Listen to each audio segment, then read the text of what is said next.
of the human spirit's resilience. To survive something like the killing fields, you'd have to massage your morals. You'd have to see and do things that were just abhorrent.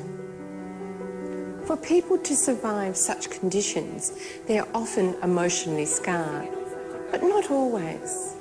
Alice Pung's father managed to keep his love alive.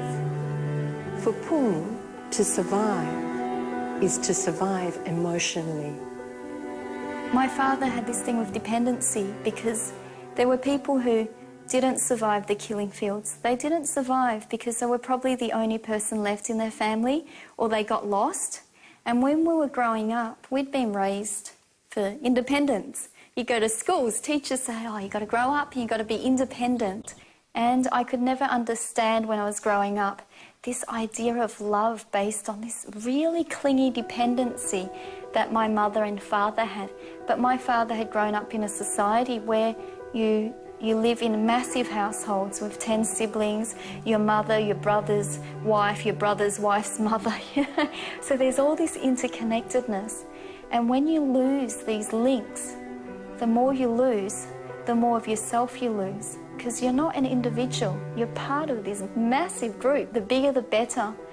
And my father says he survived because he had people to keep alive. You know, his mother, his sister.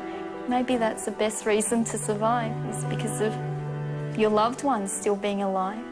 And that's why he believed in dependency. If you don't depend on anyone, you die. This is not a classic refugee narrative of hardship, flight, new country, hard work, prosperity. Nor is it a classic Holocaust narrative of hardship, degradation and survival. And we can see this if we look at the structure of the book. It begins in China with Pung sitting wanting to write the book. But memories of Melbourne, her childhood, her family keep flooding back. And she's seesawing back and forward, looking for her roots, her belonging.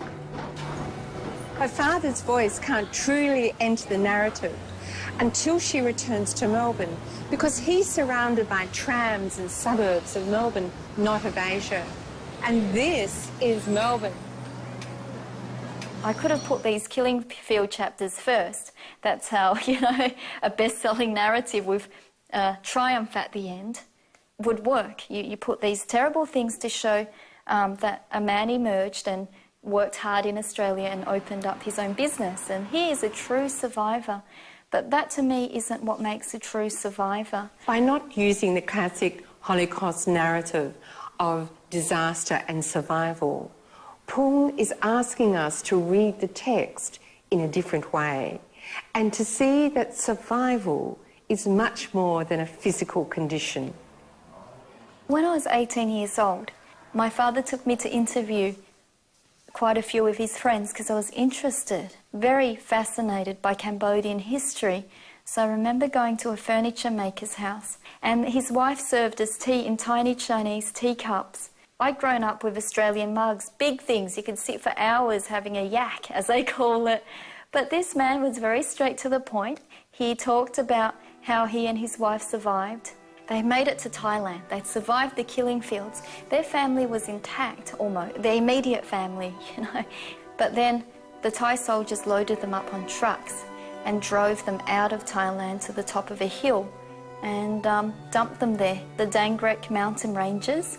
And they didn't know what to do, so some people started to walk down, and then there were massive explosions because that hill was dotted with landmines.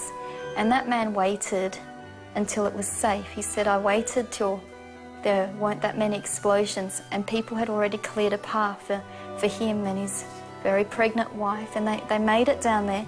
And that's when I realised that that man didn't go into that much detail in the story. He told it from beginning to end because our teacups are so small. You couldn't embellish, couldn't have a yak.